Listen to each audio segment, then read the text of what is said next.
E aí pessoal, tudo bom? Vamos falar um pouquinho sobre o manejo na cirurgia de catarata dos núcleos moles, né, macios, né, as cataratas que não são nucleares propriamente dita.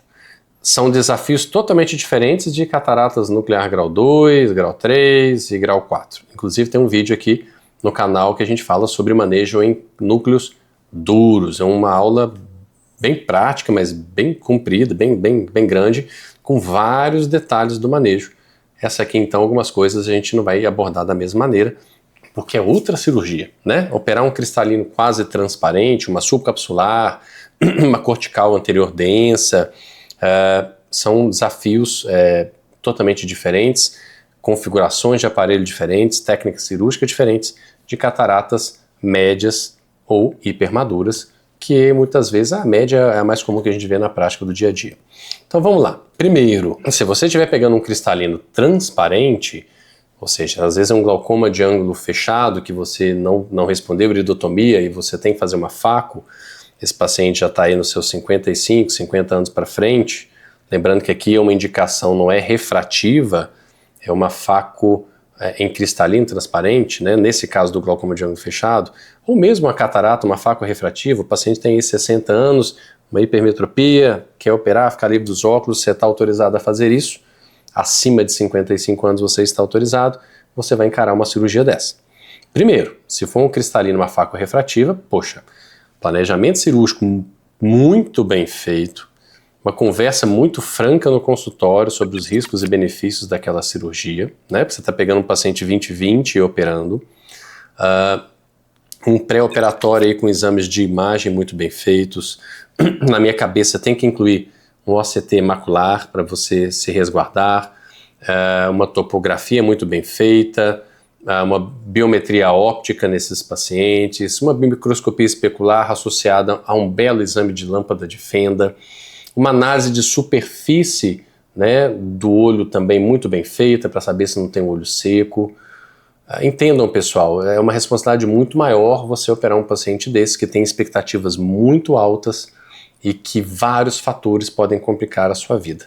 Da expectativa do paciente, mesmo que você for colocar uma trifocal de última geração, entenda que o contraste dele não é mais o mesmo, né?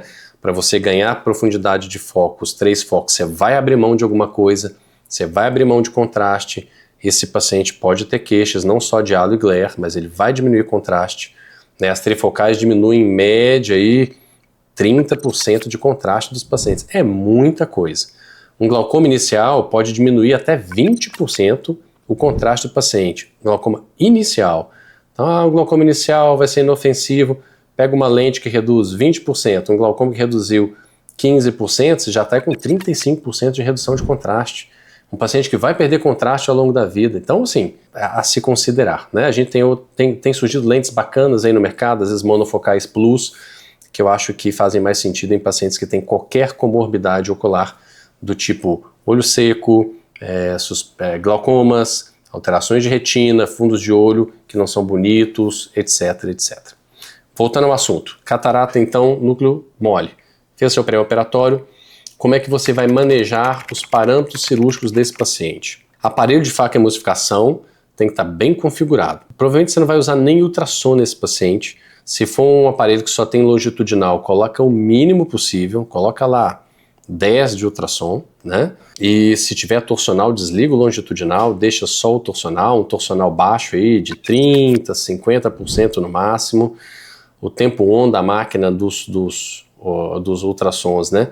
Pequeno também, 25%, 20%, 30%. Você não precisa de ultrassom nesse olho. Você também não precisa lá de um vácuo nas alturas, de um flow ratio nas alturas. É uma catarata tranquila. A questão ali não é quebrar, não é fragmentar. A questão ali é você conseguir aspirar seguindo uma lógica para não panelar, que é o que provavelmente vai acontecer se você não tivesse programado bem para isso. Rex, normal, né? Geralmente você está diante de um paciente ali que não tem nenhum desafio maior nesse sentido, você está conseguindo ver o reflexo vermelho maravilhosamente bem, não precisa usar azul de trypan, você então fez a sua Rex ali, no tamanho tradicional, 5 milímetros e meio, você faz a sua hidrodissecção bem feitinha, e você então tem um núcleo mole, que se você tentar sulcar, às vezes não vai conseguir, você tentar quebrar, você não vai conseguir, e você pode lançar mão de alguns recursos. Se for um cristalino absolutamente transparente, você pode fazer uma coisa que eu às vezes gosto de fazer, é aquela técnica do flip and chop.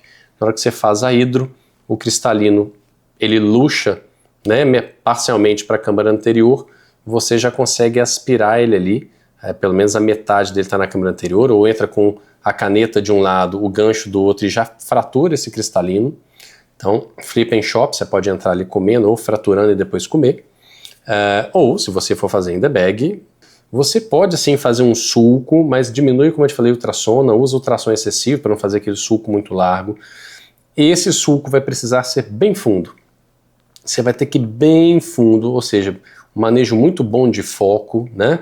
Não precisa de luz excessiva. Eu gosto de operar sem a luz difusa ligada, eu só uso a luz do reflexo vermelho, que é otoscópica ali, para ficar só um reflexo vermelho bem bonito. Eu não gosto de usar muita luz para operar, então sulca, puxa o foco lá para baixo, sulca bem no limite, faz um sulco longo, fininho e bem alongado, para ele chegar bem lá na periferia. Se for necessário, você gira com cuidado esse núcleo, alonga do outro lado, e aí você quebra. Eu gosto de quebrar ele, em vez do centro, eu quebro ele lá na periferia, debaixo da Rex, quebro de um lado, giro, quebra do outro, ok?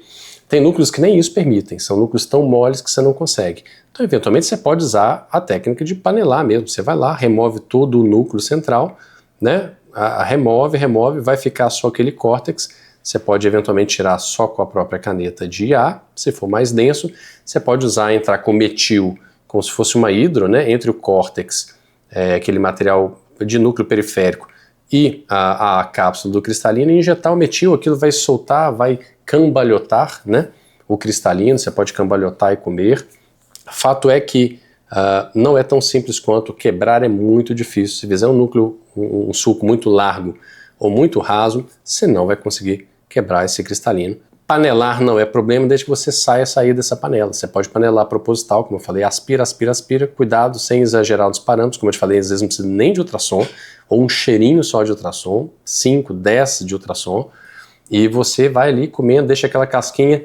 Depois você pode cambalhotar com a própria cânula do metil, ou você pode entrar com esse metil ali fazendo uma visco, né, dissecção em vez de uma hidrodissecção. Então faz uma visco dissecção.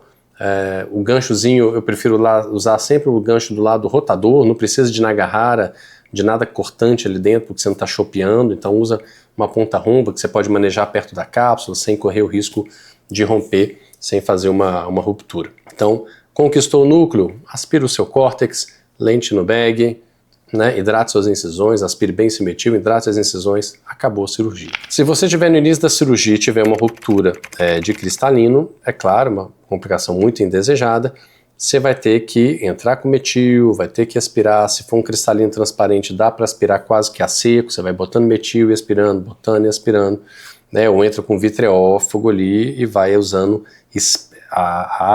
o vácuo, a aspiração antes do corte, né? Então você vai fazer um IA cut ou um cut A, você vai fazer um IA cut nesse caso, que você está aspirando e depois cortando. Mas é isso, é paciência, né? Rompeu, é paciência, você não pode deixar nem mergulhar e nem ficar caindo cortes lá para trás, é botar metil, puxar para cima, infelizmente vai dar trabalho, mas muitas vezes, como é um material mais mole, uma irrigação assim, ou com dupla via, ou com uma bimanual, você só aspirando, sem irrigar, para não ficar hidratando o vítreo e para ficar vindo o vítreo, você consegue manejar a maior parte desses casos, e depois ali você entra com vitreófago de câmara anterior, faz, e se for colocar uma lente, ou tenta colocar no bag, né? Se for uma peça única e não tiver bag para colocar, ou não for viável, não for seguro, não coloque no sulco. Lente, peça única, não se coloca no sulco. Nós trabalhamos com glaucoma há muitos anos, a gente cansa de ver complicação, dispersão pigmentar, uveites, né, erosões irianas por causa dessas lentes. Elas não foram feitas para colocar no sulco. Você vai ter complicações a médio e longo prazo com esses pacientes, e você é responsável por toda essa consequência desse resultado. Então, não tenha lente, paciência, afásico, pega uma lente de 3 peças num segundo momento e coloca ali no sulco.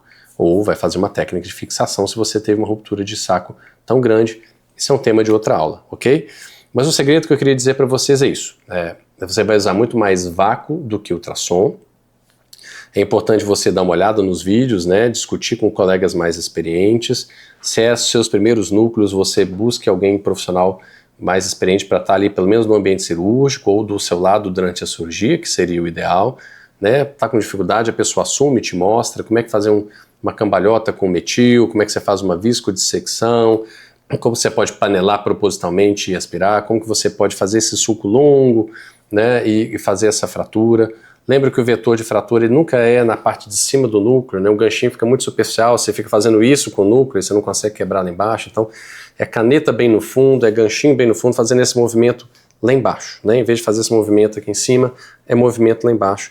Periferia é melhor, porque você consegue, na hora que você rompe a periferia, ele caminha para o centro, gira com cuidado para o outro lado e faz do outro lado. Separou em dois, aí você gira, você vai aspirar, né? Aspira sempre de frente os fragmentos, né?